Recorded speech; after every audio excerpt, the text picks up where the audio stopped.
So in this video, I'm going to be giving my thoughts on the new film Morbius, the latest installment in Sony's Spider-Man villain-verse, cinematic Spider-Man villain-verse, the same universe that has Venom and maybe another character that we'll see soon. For those unfamiliar, as I just teased, Morbius is actually a Spider-Man villain.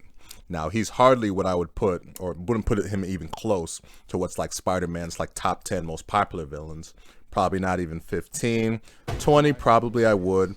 But the only media that I've seen in Morbius in would be the 90s animated Spider-Man series where he made appearance in a few episodes. Besides that, I had never sort of read him in any of the comics or stuff like that. As I just mentioned, unlike Venom, I'm unfamiliar with Morbius's exact comic book origin. So suffice it to say, with the plot for this movie, Dr. Michael Morbius has a physically debilitating condition, but that doesn't stop him from making something in his life where he becomes a world-renowned expert on blood transfusion, making artificial blood, that kind of thing. And one day he does an experimental procedure with blood, bats and blood, to sort of correct his condition, to which the experiment goes right, but at a cost, to where he improves physically dramatically, but he ends up getting sort of the powers of a vampire. When it comes to sort of the thirst for blood, the claws, the fangs, all that kind of thing. And he has a thirst for blood to where he has to have either artificial blood, and eventually once that goes away, human blood to sort of sustain his powers and just to keep living. Now, I did not have any major anticipation for this movie. You know, a solo Morbius film made by Sony didn't really pique my interest too much. The movie was definitely getting slammed in early reviews. So how did I feel about it? I honestly feel that this movie, for what it's worth, is about the best that you could hope for in a solo Morbius film made by Sony. Now, that's obviously not to say that it's great, far, far, far from it.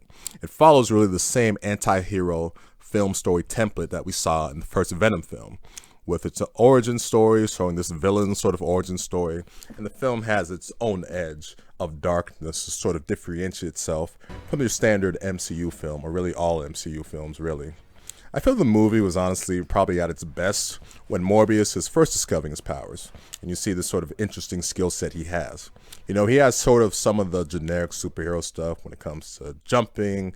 He can have super strength, agility, that kind of thing.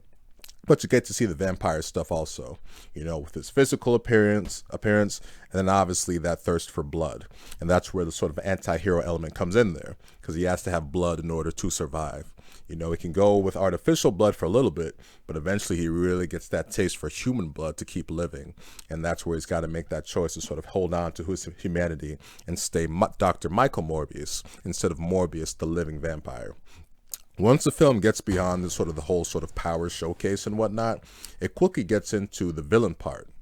Execution-wise, it's far from the worst villain plot I've ever seen, and it did provide a real reason for Morbius to become an actual anti-hero. The problem is that the arc for the villain makes little sense development-wise, to where it just didn't make a whole lot of sense why this particular character just made this full turn just to be full-on evil. You know, it was just really kind of dramatic when he was actually a very sympathetic character at the beginning of the film. So to see the turn that this character makes is like, all right, that doesn't make a whole lot of sense writing-wise, but I guess the movie had to do what it had to do to tell its story.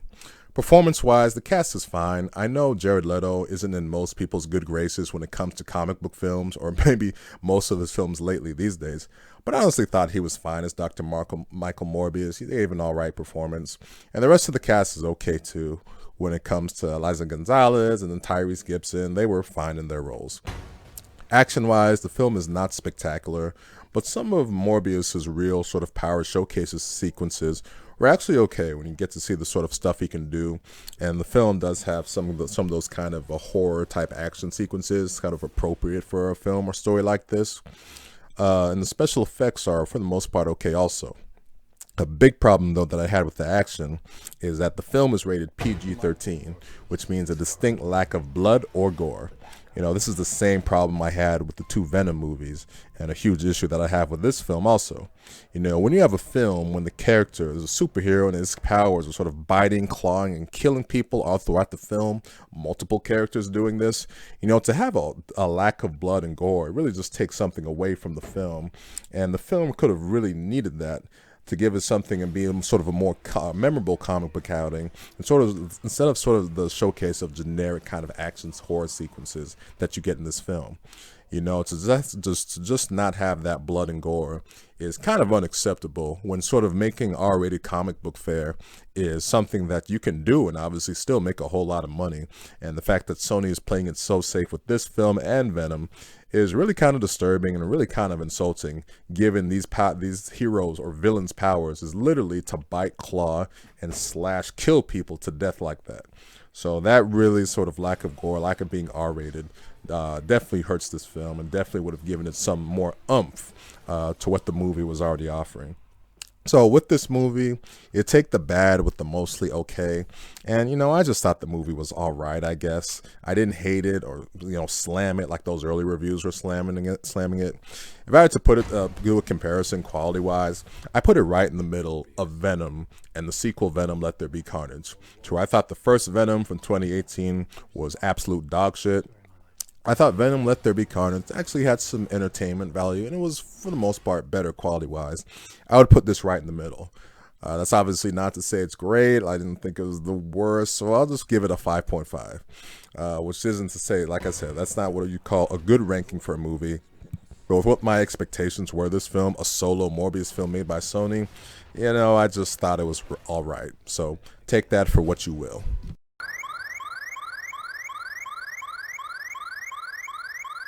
As with basically all Marvel films these days, and especially the three Sony villain films that they've done now, including this one, obviously, the juiciest part of the movie in terms of the future going forward comes in the film's post-credit sequence, or mid-credit sequence in this case, to where this one involves the Vulture from Spider-Man: Homecoming, played by Michael Keaton.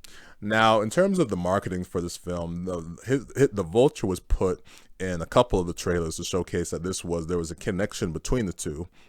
What didn't make a ton of sense about it is that these Morbius films, these Sony and these Venom films and Morbius were set in Sony's own Marvel universe, and the Vulture obviously comes from the MCU, where Spider-Man: Homecoming obviously took place.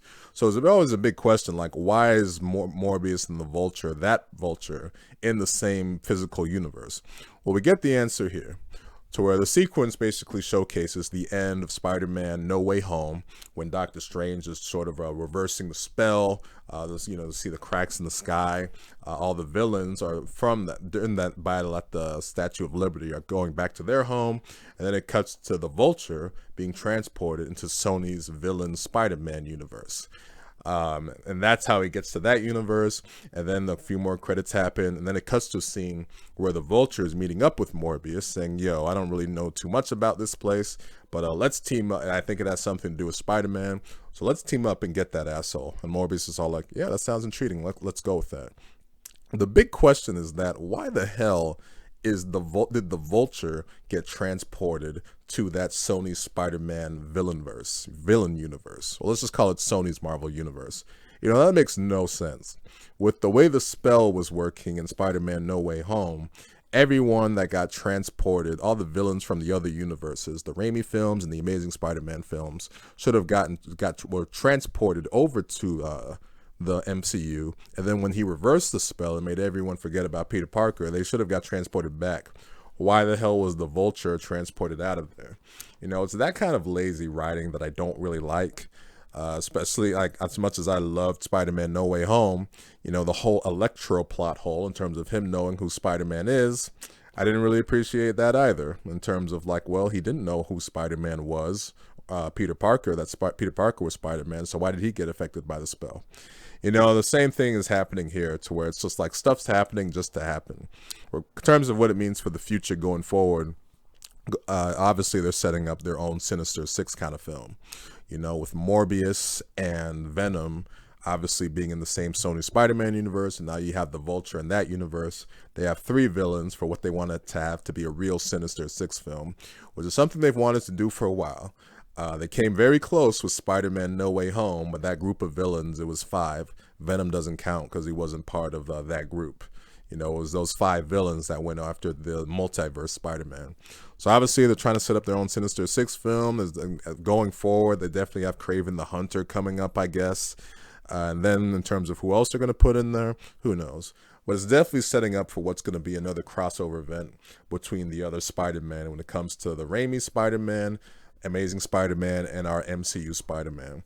So I guess there's that to look forward into the future. Regardless, when it comes to this post-credit scene, though, hey, whatever. I guess you can have some excitement for it, but it is kind of lazy writing what they're doing with the Vulture here. But I guess they're using him because he was a good villain, actually a really good villain in Spider-Man Homecoming.